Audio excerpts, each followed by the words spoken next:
자, 계속해서 표준의 종류에 대해서 알아보도록 하겠습니다.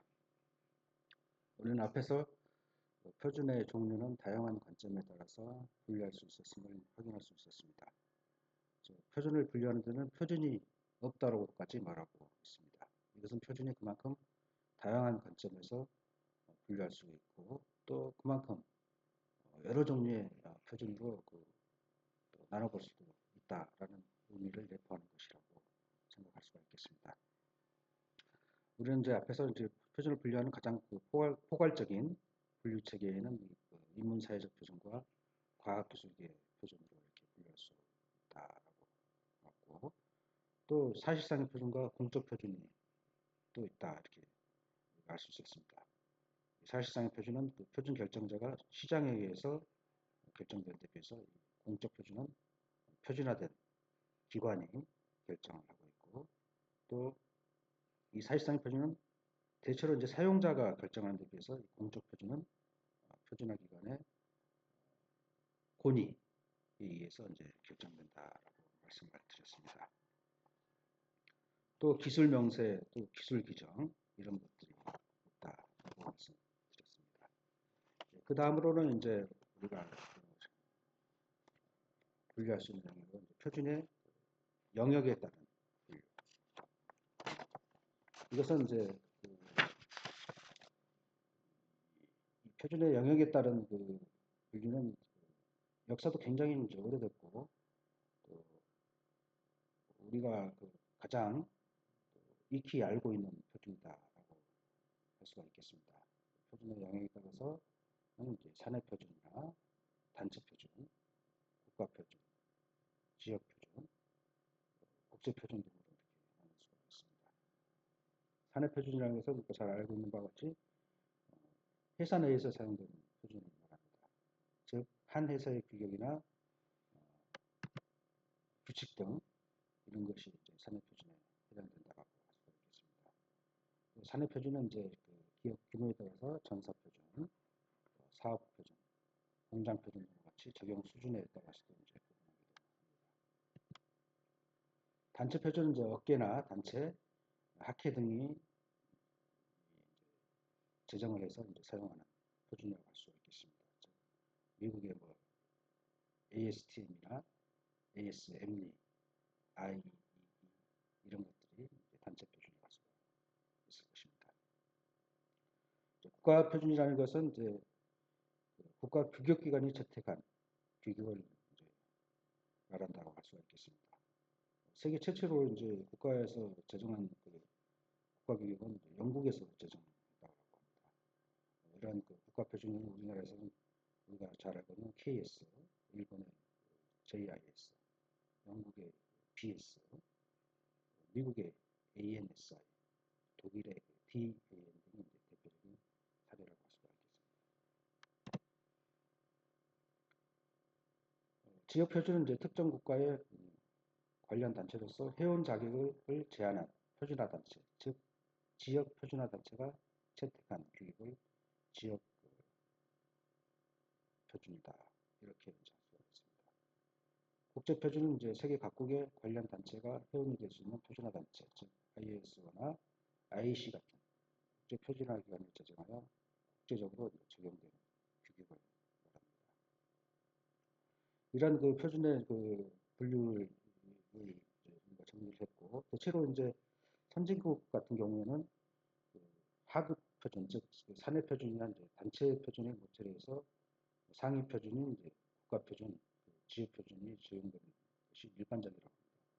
그에 반해서 이제 후진국에서는 이제 개발도상국가에서는 상위 표준을 기본으로 해서 하위 표준으로 확대 발전하는 것이 보통적인 현상이다. 이렇게 이제 정리가 되고 있습니다.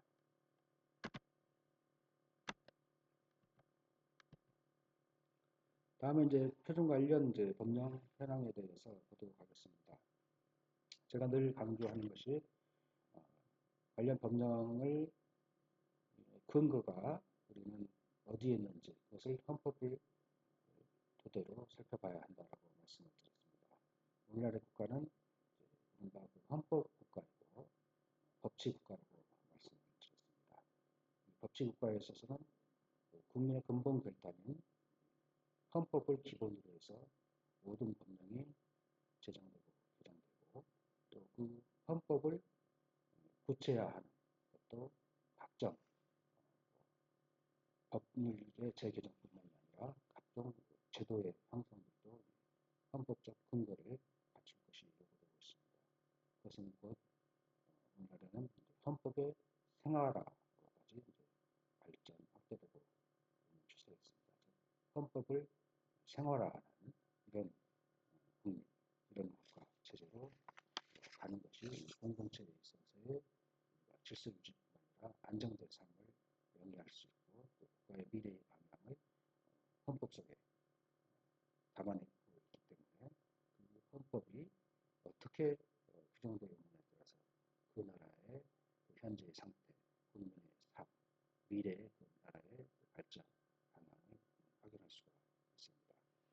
그래서 우리는 이제 여러분들은 이제 저와 같이 이제 법 제도를 공부하고 있는 입장에서 이 헌법의 중요성을 인식하는 계기가 되기를 바라겠습니다.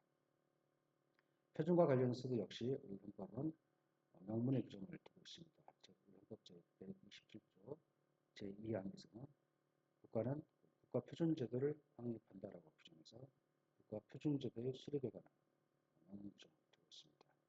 이러한 헌법상 국가표준제도는 전국가적인 권리와 통일을 위하여 마련된 규정이다라고 보면 되겠습니다. 연방국가의 경우에는 이제 연방 전체의 통일성을 이야기해서 표준에 관해서 연방 입법사항으로 규정을 하고 있기도 합니다. 오늘날 개량이나 개칙 등의 사항은 전 세계적으로 통일되어가는 추세에 있고 국내 표준제도의 확립은 곧 국제표준제도로 연결되고 있으며 국제화된 표준제도가 국가 안에서 정립되어야만이 국가 경제 질서가 안정된다고 할 수가 있겠습니다. 이 헌법의 국가 표준제도의 규정을 구체화하기 위해서 우리나라도 국가 표준기본법을 비롯해서 산업표준법 또 우리가 잘 알고 있는 도로교통법이나 교통과 관련된 안전 법규들 이런 것들도 바로 국가 표준제도를 헌법상의 규정을 집행하고 구체화하기 위한 법령들이다라고 보면 되겠습니다. 먼저 그 표준에 관련 그 기본법인 국가표준기본법을 보도록 하겠습니다. 국가표준기본법은 1999년 2월에 제정되었고 이 국가표준기본법은 국가표준제도의 확립을 위해서 기본적인 사항을 규정함으로써 과학기술의 혁신과 산업구조 고도화 및 정보화 사이의 촉진을 도모하여 국가 경쟁력 강화 및 국민 복지 향상에 이바지 함을 목적으로 제정되었습니다. 국가표준기본법은 총 31개의 조문으로 구성되어 있고 총 7, 국가표준제도의 확립, 국가표준제도의 선진화 및 국가표준체계의 운영 관리 등으로 구성되어 있습니다. 이런 이와 같은 국가표준기본법은 국가표준을 수행함에 있어서 근간을 잃을 수 있는 모든 사항을 규정하고 있는 이른바 국가표준에 관한 기본법 내지는 국가표준에 관한 일반법으로서의 역할을 수행하고 있습니다. 국가표준기본법의 그 주요 내용을 이제 간략하게 살펴보면은 우선 이제 정부로 하여금 국가표준제도의 확립을 위해서 국가표준의 개발과 활용을 촉진하고 그 기반을 조성하기 위한 각종 시책을 수립하며 일단 법제상, 재정상, 그 밖에 필요한 행정상의 조치를 하도록 규정하고 있습니다. 또 지방자치단체도 국가표준에 맞게 조례나 규칙 등 자치법규를 제정하고 집행하도록 노력해야 된다는 이른바 지방자치단체의 국가표준의 집행적 노력 의무를 규정하고 있습니다. 또 특히 이제 그 대학이나 연구기관, 기업 및 공공기관도 국가표준 개발에 적극적으로 참여하도록 하고 있고 그 결과가 또 유용하게 활용될 수 있도록 최대한 노력해야 된다는 규정도 두고 있습니다.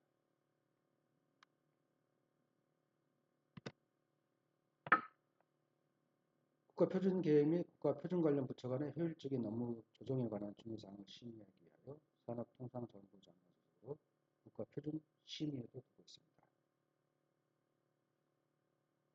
관련 중앙행정기관의 장과 지방자치단체의 장은 심의에서 심의 의결된 사항을 국가표준 관련 정책 및 사업계획에 적극 반영하여 추진하도록 하고 있고, 그 세부 실천 계획 및 실적도 심의에 보고하도록 정하고 있습니다.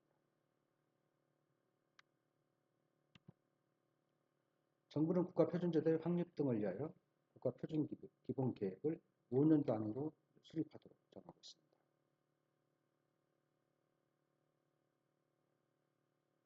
여기 기본계획에는 이제 산업통상부 장관이 관련 중앙행정기관별 계획을 종합하여 수립해서 심의의 심의를 거쳐 확정하도록 하고 있습니다.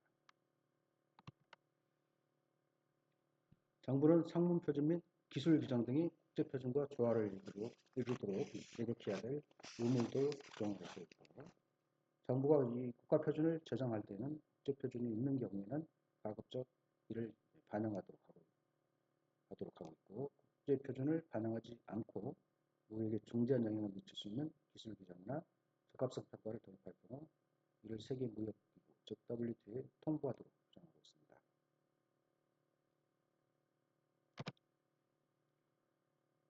또 국가표준기본법에 보면은 정부는 적합성 평가 체제를 구축하고 적합성 평가 절차를 국제 가이드 및 국제 표준과 일치시키기에 노력해야 된다라고 규정하고 있습니다. 중앙행정기관의 장은 적합성 평가를 도입할 때는 산업통상부 장관에게 통보해야 하고, 다만 이제 법령을 제정하거나 개정해서 적합성 평가를 반드시 받도록 하거나 적합성 평가의 마크를 표시하도록 하려면 그 내용에 관하여 산업통상부 장관의 산업통상자원부 장관과 협의하도록 이렇게 정하고 있습니다.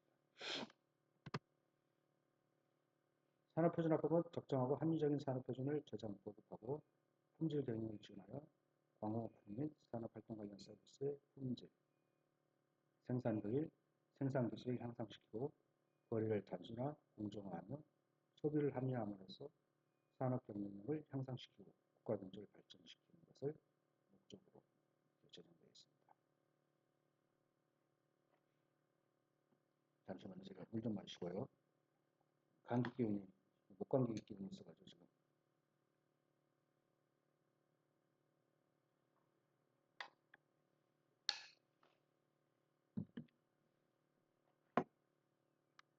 네, 죄송합니다.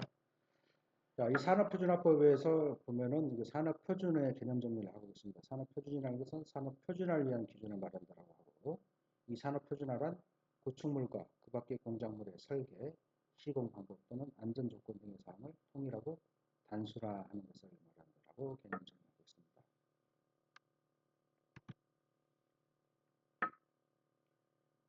산업통상자원부에 산업표준 심의회를 두고 있고, 이 심의회는 산업표준의 제정, 개정, 폐지에 관하여 필요한 사항 등을 심의하고 산업통상자원부 장관의 자문에 응하도록 이렇게 규정하고 있습니다. 산업표준 심의회의 업무를 효율적으로 수행하기 위해서 심의회, 표준회의, 전문 분야별 기술심의회, 특별심의회 등을 두고 있습니다. 산업통상자원부 장관은 산업표준을 재개정하거나 폐지할 수가 있고, 산업표준의 제정, 개정 또는 폐지에 관한 이해관계인은 대통령령으로 정하는 바에 따라서 산업통상자원부 장관에게 그 제정, 개정 또는 폐지를 신청할 수 있도록 하고 있습니다. 또 산업통상부 장관은 산업표준화를 효율적으로 추진하기 위하여 광공업품 또는 서비스가 한국산업표준에 적합함을 인증하는 기관, 즉 인증기관을 지정할 수 있도록 하고 있습니다. 이런 인증기관이 인증을 하는 때에는 그 제품 또는 서비스가 한국산업표준 및 산업통상자원부에 정하는 인증심사기준에 적합한지 여부를 심사하여야 한다라고 규정하고 있습니다. 산업표준화법의 그 주요한 기능은 산업표준의 재개정 및 확인 등에 관한 사항과 KS 인증 등으로 대변되는 품질 인증 및 서비스 인증을 수행하기 위한 법제도적 사항을 기술하고 있다라고 보면 되겠습니다. 이러한 그 산업표준화법의 그 하위 법령으로는 산업표준화법 시행령 및 산업표준화법 시행 규칙을 두고 있습니다. 기타 이제 국가표준기본법, 또 산업표준화법 이외에 표준과 관련된 많은 법률들이 제정되어 있습니다. 대표적으로 제품안전기본법이나 계량에 관한 법률, 산업안전보건법, 건축법, 건설기구관리법, 의료기구법, 전기통신기구법 이런 것들도 표준과 관련된 법령으로 열거할 수가 있겠습니다. 자, 표준과 관련된 이제 법령 현황까지 또 주요 내용을 간단하게 살펴봤습니다. 여기까지 하고 잠시 쉬었다가